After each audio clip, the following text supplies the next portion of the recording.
with some thinking CM Punk may return to WWE following his potential contract buyout from AEW. Ric Flair discussed a comeback match for him at WrestleMania, saying on this podcast, for Steve Austin to put on the tights and go out there and wrestle with Stone Cold, he'll take a lot of pride in himself because he's a man's man. He always stays in good shape. I mean, his body's still great. He looks good. Knowing his ego and knowing who he is, he'll want to be Stone Cold. If you wrestled CM Punk, you need to beat him in 30 seconds. So that's not the answer. Stone Cold Steve Austin and CM Punk? Come on, give me a break. You can't even mention their name in the same breath, please. The Rock and him? I don't know. They could look at each other and be just a question of who's doing the favor because they're not going to wrestle for an hour. John Cena? I like that idea too, but it's like we talked about with The Rock. The decision was made sooner than we know about it because if Steve's getting ready to wrestle a real match, real time in LA, it's gonna be damn good. But I mean, come on. I don't mean this bad, but CM Punk just can't act like he acts in one company and go to the other, and act like that and come over and expect to be in the main events. If he was in the main event of WrestleMania, you would have a riot in the locker room. Think about it. He didn't leave on good terms. He didn't leave the other place, AEW, on good terms. I mean, it's not about his ability. I'm just talking about that I can't even fathom WWE even entertaining bringing a guy in that would be putting him ahead of AJ Styles, Randy Orton. I mean, you could have Steve wrestle either one of those guys. If Steve can work, if his neck is okay, Steve is a working fool. He could wrestle Randy. You'd have guys jumping off the roof if you brought Punk in there and threw him in the main event of WrestleMania.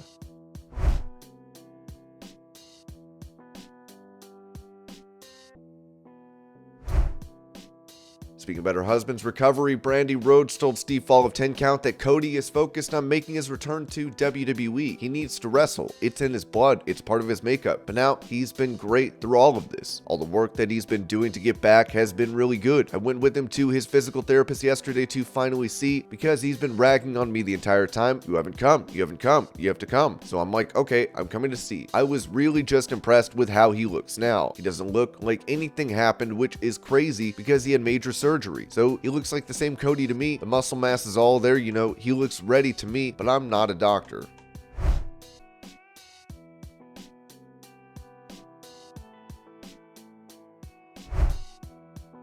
Mentioning his deal with AEW, Bryan Danielson revealed his plans for after his contract with the company expires. No, I don't have a dream match scenario for my final match. I would like to wrestle a match 2 weeks before I die, right? And to not know that it's my last match. That would kind of be my ideal situation, but I'm not going to be a full-time wrestler for much longer. That all said, I'm not going to be a full-time wrestler for much longer. When my AEW contract is up, that's pretty much me being done being a full-time wrestler, but I like the way some people like Terry Funk and Jerry Lawler and those kinds of guys do it. But they do it for fun, right? And don't do it all the time. They do it here or there, that sort of thing. But as long as I have fun doing it, and as long as I experience joy doing it, it's something I want to continue doing for the rest of my life. Now, I wish my passion was something that didn't cause me as much physical pain, because for sure, if I was really gonna play the guitar, which I could be if I put enough effort into it, and if it brought me that kind of passion, I could be playing music or whatever literally the day before I die or whatever it is. But as it is right now, it'd probably have to be like at least 2 weeks, if not a little bit before the day that I die. But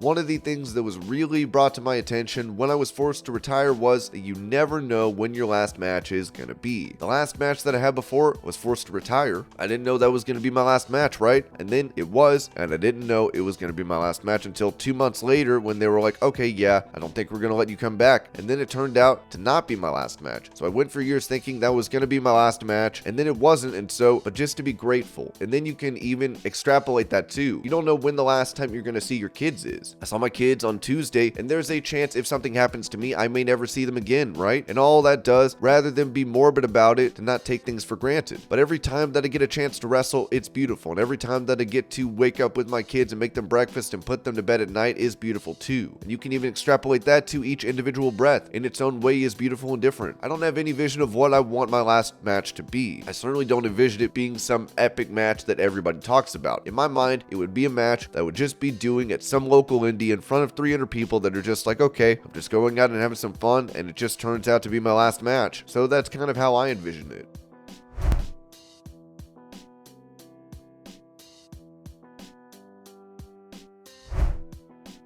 Speaking on Vicky Guerrero's podcast, Renee Paquette revealed that she'd been in contact with WWE prior to her initial appearance in AEW. I had been talking to WWE that had gotten leaked out before I debuted with AEW. I had been having conversations with WWE about all the things they have going on over there. The more I was thinking about it and figuring out what that looks like and what the future looks like, I was like, no, I want to be in AEW. I want to be a part of this company that is growing and developing. I want to help. I want to help lend whatever knowledge I have in this space to make things good. I want to do a good job. I want to be on the road with my husband. That makes life easier. It was more so that, and it was more conversations Jon and I were having. That was one of those first big moments. We have to make a decision as a family. Not that I can't do what I want if that's what I decided to do. It would have been fine, but you have family conversations about what makes the most sense for everyone. Recalling her AEW debut, she said, "There was that sparkle in my eye. I love the way, even my time now having spent in AEW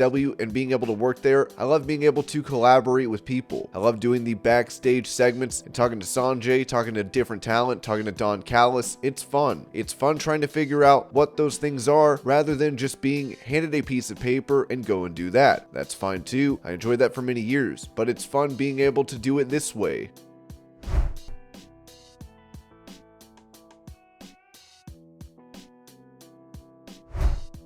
Speaking about CM Punk's involvement in the all-out brawl, Jon Morrison revealed this about Punk. "He's always at a temper when things don't go his way. In his defense, what he wants is to make it. You know, I don't know exactly the extent of his injuries, but I think he tore his upper tricep or something on the dive, which is very frustrating. So he's frustrated because he's got this big opportunity to carry the company, and he's got this huge paycheck, and he tears his tricep and his foot. He's one of the people that changed the course of the industry, and it's never cool to see anybody like that get hurt. What I think is funny is how he dealt with it, because in some ways, he just lashed out at the entire AEW roster. Whether they deserved it or not, I don't know. From his point of view, they did. I've wrestled the guy, not recently, but probably close to 100 times. At the beginning, we were butting heads quite a bit. It took like 20 matches, and then after that, I thought our chemistry was on point, and he became one of my favorite opponents."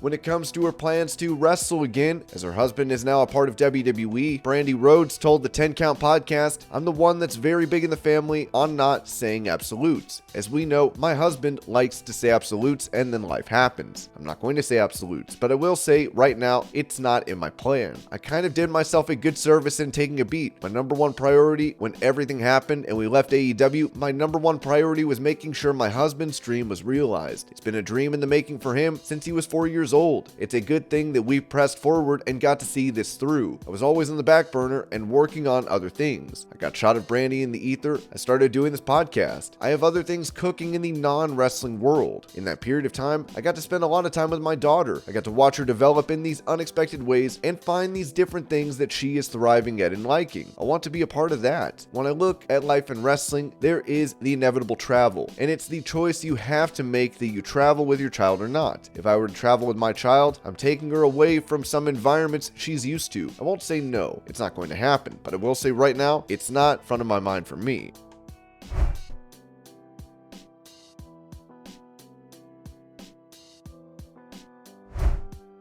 With many not sure if he will return to AEW following his altercation with Sammy Guevara backstage, Andrade would take to Instagram to seemingly tease his departure as he wrote, "I just want to say thank you, bye."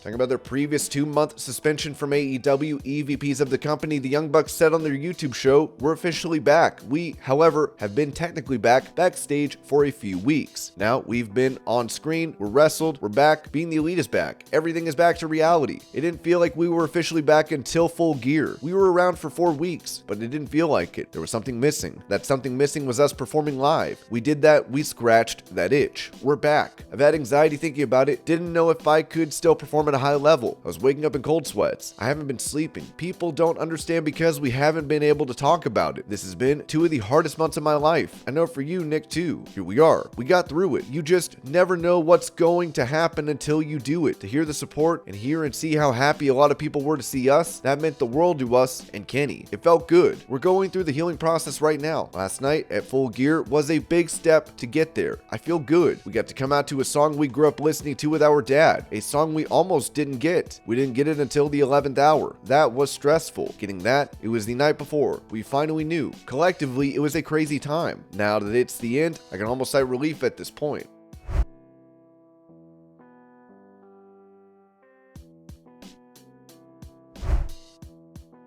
On Busted Open Radio, Renee Paquette talked about her husband Jon Moxley and watching how brutal his matches can be with her, saying that there are two sides to this because I get asked about that a lot, about what it's like being married to Jon and the things that we all see him put his body through, what he puts other people's body through. Yes, certainly there's times where I'm like, oh my god, like I'm preparing the text to send to him from when he walks back to the locker room after the match of just like, please stop licking people's blood. Like the stuff on the outside of the apron, some of the things I want to get up his ass about.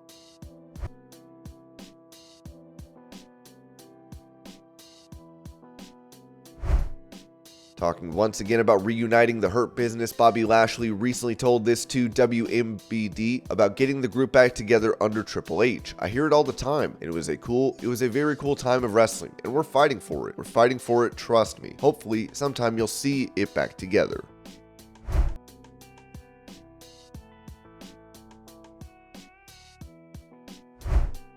Speaking about the situation surrounding Adam Cole suffering 2 concussions in a month in AEW, Brian Alvarez said on Wrestling Observer Radio, one of the things in his case was he had gotten a concussion, and then he came back and immediately got another concussion. So the feeling was, well, let's give him plenty of time this time so that when he comes back, he doesn't immediately get another concussion. He came back, he was immediately hurt again, and the feeling was he clearly came back too early. So after it happened a second time, it was like, he's got to be out until he's like 100%, and it could be a while.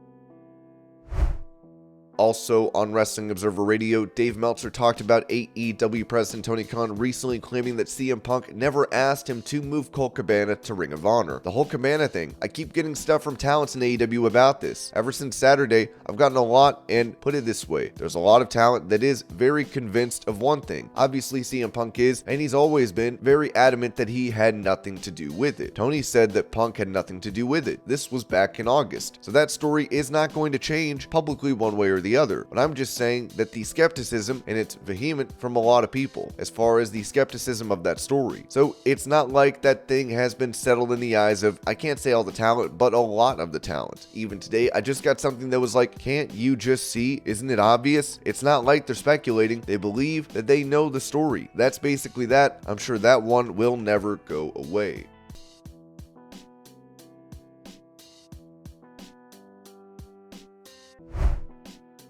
With him having been out of action for a few weeks and recently seen in a walking boot, Montez Ford gave an update on his health, telling the Today Show 100% now, should be back pretty soon. Just picking spots and making sure when I arrive, the mission is still at hand, which is with my right-hand man, Angelo Dawkins. That's winning the undisputed WWE Tag Team Championship.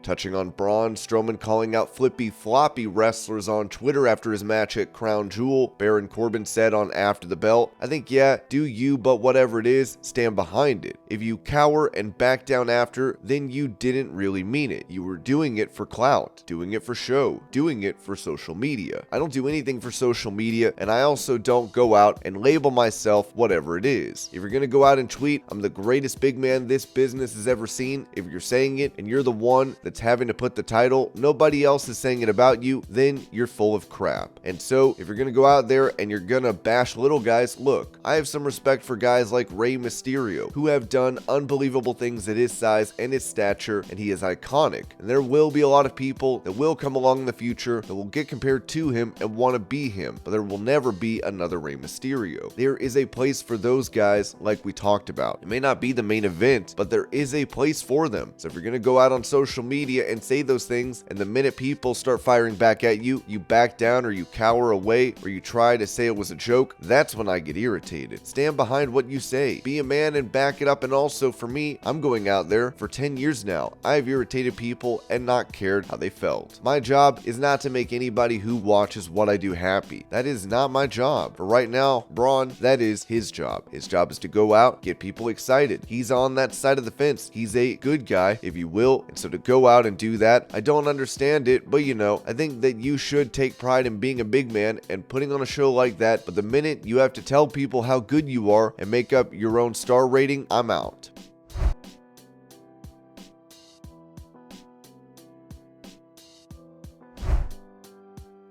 During an interview with Vulture, MJF touched on fans having a positive reaction to him recently, as he said, "I think the reason why I'm so freaking cool and super humble and super rad and super beloved by everyone that comes across my path is because right now we live in an era in 2022 where everybody is terrified to speak their mind. I think the biggest mistake anybody can make is putting stock in what people have to say that you wouldn't go to for an opinion. I'm not calling the guy who has an egg profile on Twitter that's just tweeted out, 'Oh, I don't think I like the way MJF wears his scarves.' There's no part of me that's like, damn, I need to call at WetWillie6969 and ask him his opinion on my scarves. I think that's a big issue with my generation. I just think people love authenticity, and I think the name of the game is authenticity. In a fake world, people want to see real people, and there's nobody realer than me."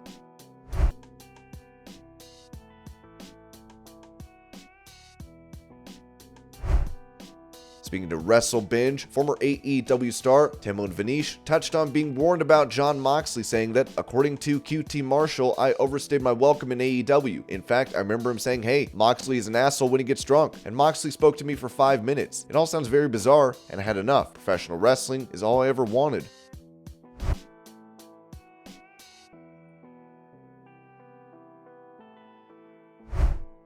Staying on the topic of Brock Lesnar, Road Dogg noted on his podcast that the Beast refused to work with Kevin Owens. This was after Owens had lost the Universal title to Goldberg in 2017, with Lesnar winning the belt after off of Goldberg at WrestleMania 33. I really want to clarify, it isn't that he had no intention of wanting to work with Jinder, it's that he really thought he could have a better match with AJ. So I just wanted that to be clear. Look, I don't think I've ever heard of Brock saying I'm not working with that guy. Well, I did. I did hear that with Kevin Owens, but only him.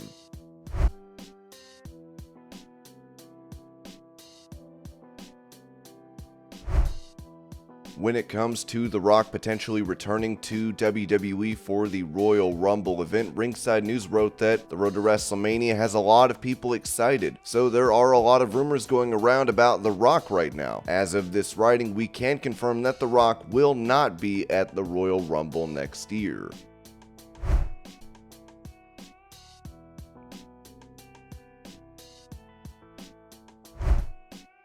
With Kenny Omega and the Young Bucks returning from suspension following their involvement in the all-out brawl with CM Punk, it seems those in the Punk camp were not pleased, as the Observer reported that, "I know that there's people close to CM Punk that were they not happy with that 6-man tag team match." It remains to be seen if CM Punk has his AEW contract bought out or if he returns to the promotion.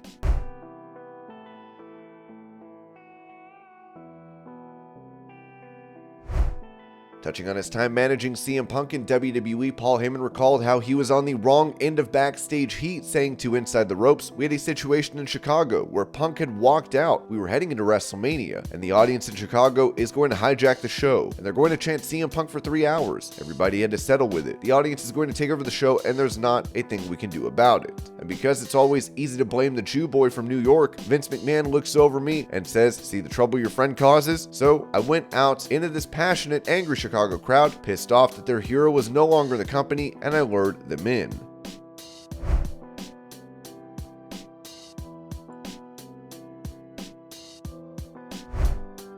As LA Knight is coming into his own on the main roster, a report provided an update on the star's prospects for winning Money in the Bank, as an anonymous source told Fightful, "I like LA Knight, but we don't have definitive plans across the board 4 months down the line, much less next year's Money in the Bank. If we wanted it on him so bad, it wouldn't have been hard to take Austin Theories to put on him. I've never heard him discussed in the same conversation as Money in the Bank. Not that it couldn't happen, because he's a great performer, but it's not been discussed."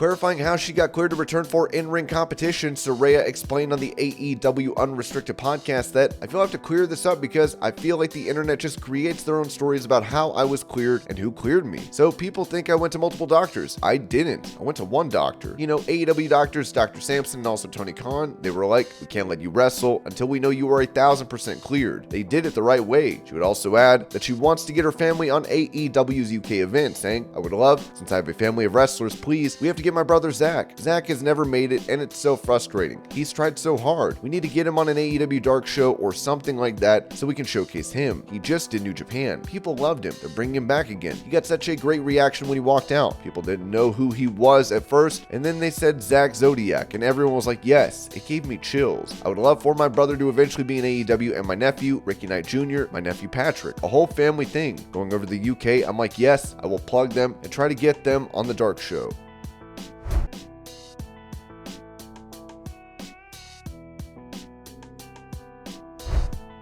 While there are reports that WWE has reached out to Steve Austin about taking part in a match at WrestleMania next year, the same cannot be said for Brock Lesnar, as Ringside News wrote. The road to WrestleMania is starting in a matter of weeks. We've heard an idea about a Brock Lesnar match with Gunther, but nothing is official. There are many ideas since Lesnar hasn't been pitched a match yet.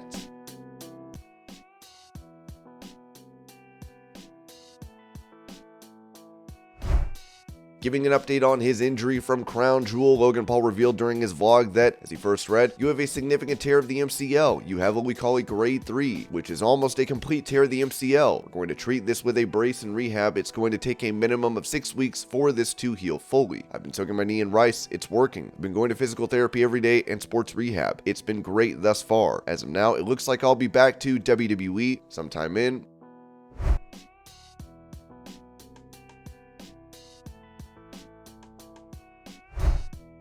With Randy Orton having been out of action with a back injury, it seems he has underwent surgery, as Fightful reported that Randy Orton required a fusion in his lower back that would keep him out of action for an extended period of time. The surgery has already happened, though we don't know when. His wife had posted a picture of him around the operation. However, there were some in WWE that told us they'd been fortunate to have him back after such a long career and the significance of the injury. We've also heard from some in the company that says that when he was initially injured, Orton insisted he would eventually return. However, there are no creative plans in order for Randy Orton and no timetable for his return. Dave Meltzer would add on Wrestling Observer Radio, he had back fusion surgery a couple of weeks ago. The 14th was the date. Yeah, you know, the thing is, he's been out for months, and evidently, the fact was, he didn't get the surgery right away, which probably means he thought he could rehab it with rest, and I remember hearing that, man. I did hear a little scuttlebutt about how it's not healing well, and I think that, you know, there was definitely concern a month or so ago, and now he had the surgery. You know, back injuries and back surgeries are weird, because you often hear about people saying it doesn't help. Sometimes it does, but often you hear that it doesn't help. And so hopefully the best for him. Randy is, you know, always preaching working safe, you know, and does work a safer style than most. But the key is, in this business, nothing is safe.